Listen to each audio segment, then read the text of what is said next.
नमस्कार दोस्तों, मैं हूँ सुरेश सम्यक सम्यक साइको वेलनेस सेंटर की ओर से आप सभी का स्वागत करता हूँ। दोस्तों, आज मैं एक ऐसे शख्सियत के बारे में आपको बताना चाहूँगा जिससे मैं बहुत इंस्पायर हूँ और मनोविज्ञान के क्षेत्र में उनका बहुत बड़ा योगदान भी है। और उनकी जो थियरी की वजह से बहुत से फैक्टर हमारी जो सेल्फ एक्चुअलाइजेशन की ओर होते हैं वो बहुत क्लियर हो जाते हैं। और उनकी थियरी को समझना एक वाकई में बहुत शानदार अनुभव रहा है मेरा, जो मैं आपके साथ शेयर करना चाहूँगा। ऐसे व्यक्ति है अब्राहम मैस्लो। अब्राहम मैस्लो आपने शायद बहुत से लोगों ने इनके बारे में जानते होंगे। मनोविज्ञान के अंदर जो ह्यूमनिस्टिक साइकोलॉजी का कॉन्सेप्ट है वो अब्राहम मैस्लो की वजह से बहुत ही प्रचलित हुआ। मनोविज्ञान के अंदर जिन्हें थर्ड फोर्स के तौर पे भी जाना जाता है। पहला फोर्स था साइको एनालिसिस, जो डॉक्टर सिगमंड फ्रॉइड ने दिया था। दूसरा था बिहेवियरिज्म, जो जेबी बोर्सन ने दिया था। और तीसरा था जो अब्राहम मैस्लो ने के द्वारा दिया गया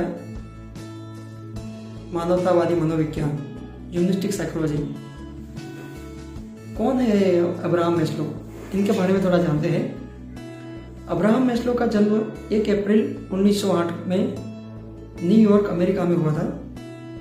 उनकी डेथ 8 जून 1970 में 62 साल की उम्र में कैलिफोर्निया, अमेरिका में हुई थी। उनका मुख्य विषय था ह्यूमनिस्टिक साइकोलॉजी। बहुत से लोगों ने इस पर बहुत सारे वर्क किए, पर अब्राहम मैस्लो ने एक अलग ही प्रयास करके मनोविज्ञान के अंदर कुछ नया ही आयाम इन्होंने प्रेजेंट करने की कोशिश की। और वही आयाम आज ह्यूमनिस्टिक साइकोलॉजी के तौर पे हमारे सामने है, जिसे ह्यूमनिस्टिक मॉडल भी कहा जाता है। अब्राहम मैस्लो ने बहुत सी किताबें लिखी, बहुत से आर्टिकल लिखे, और जिसकी वजह से बहुत से लोगों को ह्यूमनिस्टिक साइकोलॉजी की सही जानकारी मिली, जिनमें उनकी मुख्य पुस्तकें थी towards a psychology of being 1968 में, अ मोटिवेशन एंड पर्सनालिटी 1970 में, the further research of human nature 1970 में। ये इनकी बहुत सी ऐसी किताबें जो प्रचलित है, पर सर ने जो मुख्य तौर पे जो उनका वर्क था, जिनकी वजह से उनकी एक अलग ही पहचान बनी, और वो था उनकी आवश्यकताओं की पिरामिड, यानी हायरार्की ऑफ नीड्स। इन्होंने जो नीड पे वर्क किया है ना, वो सबसे शानदार है। उसे हम जानते हैं, वो क्या है। अब्राहम मैस्लो का मानना था कि व्यक्ति एक नीड पे जीता है। जब तक उस व्यक्ति की नीड पूरी नहीं होती है ना, तब तक व्यक्ति की भीतर बेचैनी बनी रहती है, और उसी नीड को पूरी करने में व्यक्ति अपने आप को लगा देता है। और जब तक वह नीड ठीक से सेटिस्फाइड नहीं हो जाती, मैं शब्द यूज कर रहा हूं, ठीक से, जब तक व्यक्ति की वो नीड ठीक से सेटिस्फाइड नहीं होती, तब तक व्यक्ति दूसरी नीड की ओर बढ़ता नहीं।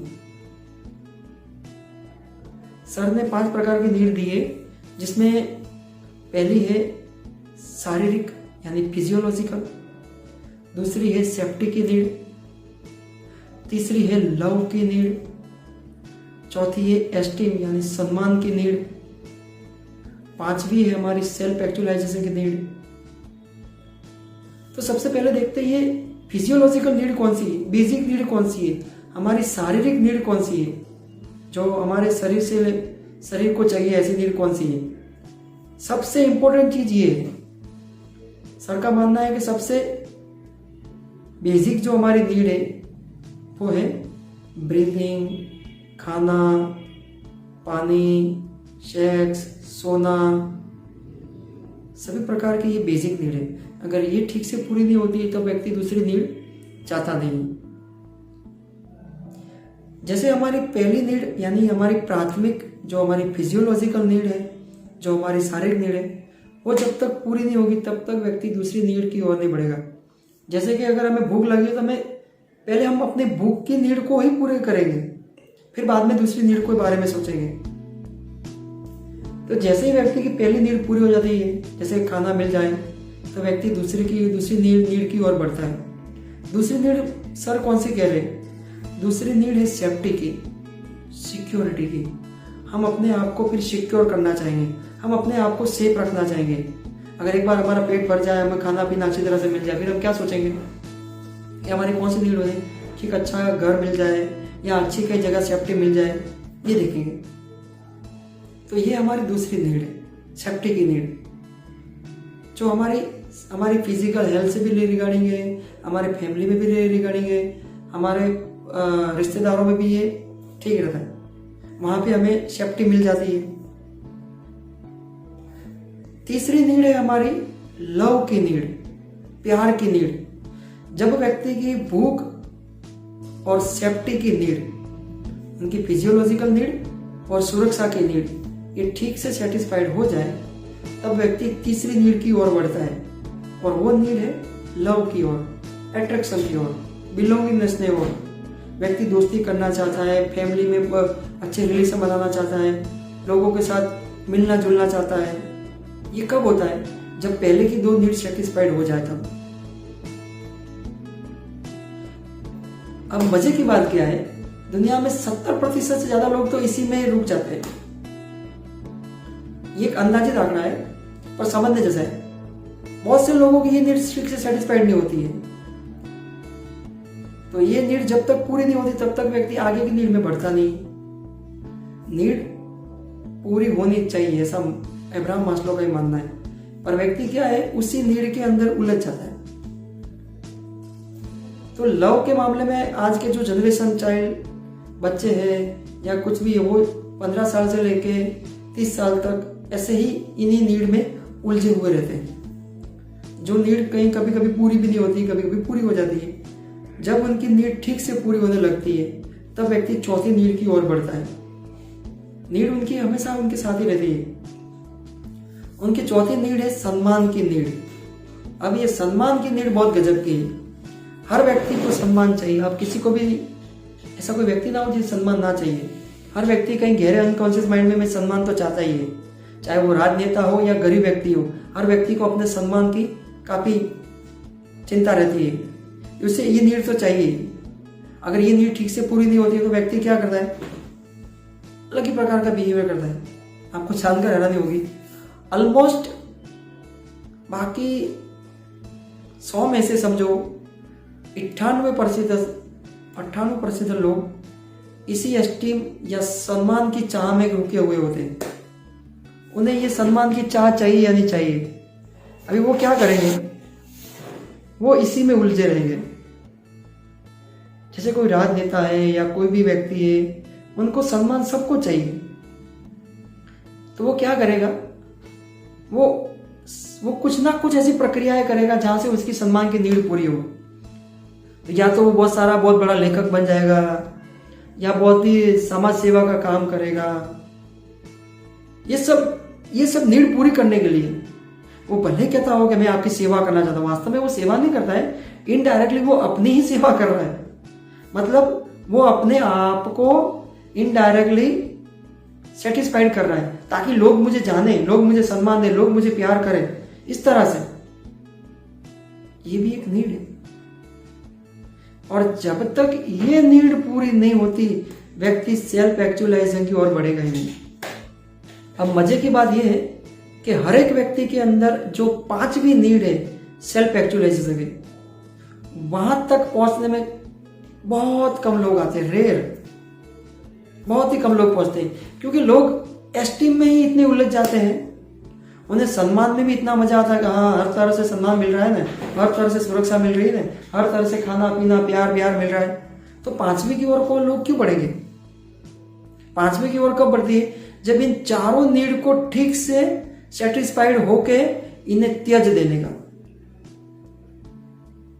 यानी उसमें इतना मोह नहीं रखने का, या उसमें ज्यादा रस नहीं लेने का। पर लोगों को तो इसमें मजा आता है, सम्मान में। अगर आपको कोई सम्मान करे तो क्यों ना मजा आएगा। मजा तो आएगा ना। अब इस सेल्फ एक्चुअलाइजेशन नीड हमारी सबसे इंपॉर्टेंट नीड है। वो अगर हमारी नीड पूरी नहीं होती तो हमें कुछ नहीं जान पाते। हम बेसिक नीड में ही उलझे हुए रहते हैं। और हमारी जो सबसे इंपॉर्टेंट चीज है वो सेल्फ एक्चुअलाइजेशन, जिसकी ओर हम जानना तो चाहते हैं पर कोशिश नहीं करते। हम लोगों को कहते हैं कि आप अपने आप को जानते हो, तो कोशिश करना चाहते हैं पर करते नहीं। इसलिए महात्मा बुद्ध ने भी कहीं कहा था कि हर एक व्यक्ति बुद्धत्व बन सकता है पर वो चाहता नहीं है। हर व्यक्ति बुद्धत्व बन सकता है पर वो चाहता नहीं है। क्यों नहीं चाहता है? क्योंकि व्यक्ति प्रयास नहीं करता है, वो सिर्फ बातें करता है। और क्यों नहीं करता है? क्योंकि वो बाकी 4 नीडों में उलझा हुआ है। कोई ना कोई व्यक्ति फिजियोलॉजिकल नीड में उलझा हुआ होगा, कोई सेफ्टी में उलझा हुआ होगा, कोई प्यार की नीड में उलझा हुआ होगा, या फिर वो सम्मान की चाह में उलझा हुआ होगा। जब तक व्यक्ति इन नीड से ऊपर ना उठ सके तब तक वो सेल्फ एक्चुअलाइजेशन की नीड तक पहुंच ही नहीं पाएगा। जो हमारी सबसे इंपॉर्टेंट नीड है वहां तक नहीं पहुंच पाएगा। क्यों नहीं पहुंच पाएगा? क्योंकि बाकी की 4 जो नीड है उसी में व्यक्ति उलझा हुआ रहता है। और मजे की बात देखो, व्यक्ति को उसमें मजा आता है, इन 4 नीड में। और जब तक ये 4 नीड रहेगी तब तक व्यक्ति का जो चक्र है दुनिया को ऐसे ही चलता रहेगा। वो कभी सुख दुख उसी में घूमता रहेगा, वो बेसिक नीड पे ही जीता रहेगा। तो कहने का तात्पर्य ये है कि अब्राहम मास्लो ये कह रहे हैं कि जब तक आपकी सेल्फ एक्चुअलाइजेशन की नीड, जो हमारी परम नीड है, जो हमारी खास नीड है, वो पूरी नहीं होगी तब तक आपका जो जितनी भी नीड है वो ठीक से सेटिस्फाइड नहीं होगी, बहुत कम मायने में होगी। पर इंपॉर्टेंट चीज है हमारी सेल्फ एक्चुअलाइजेशन। हम कौन है, हम इसे जानना है। हम अपने आप को जानना है कि हम कौन है। तो उसके लिए सर ने बहुत अद्भुत एक रास्ता बताया था, एक पिरामिड बताया था कि पहले ये बेसिक नीड को सेटिस्फाइड करो, फिर आपकी सेफ्टी की नीड को सेटिस्फाइड करो, फिर आप लव की नीड को सेटिस्फाइड करो, फिर आप एस्टीम की नीड को सेटिस्फाइड करो, फिर धीरे धीरे करके उसे भी सेटिस्फाइड करके आप सेल्फ एक्चुअलाइजेशन की ओर बढ़ो। तब जाके आप आपके अंदर की जो नीड है वो सेटिस्फाइड होगी। और जब तक वो नहीं होगी तब तक हम अधूरे हैं। अगर वो नहीं होगी तो अब तक हमारी क्रियाएं कैसी रहेगी? उलझी हुई रहेगी। इसलिए अपनी कौन सी नीड है पहले उसे जानो। आपने देखा होगा बहुत बार कि व्यक्ति बिहेवियर कुछ करता है, वो बोलता कुछ है, समझता भी कुछ और है, पर कहना कुछ और चाहता है। ये सब क्यों होता है? ये इसलिए होता है क्योंकि व्यक्ति अपने नीड से कनेक्शन नहीं है। व्यक्ति की नीड क्या है और सोचता क्या है?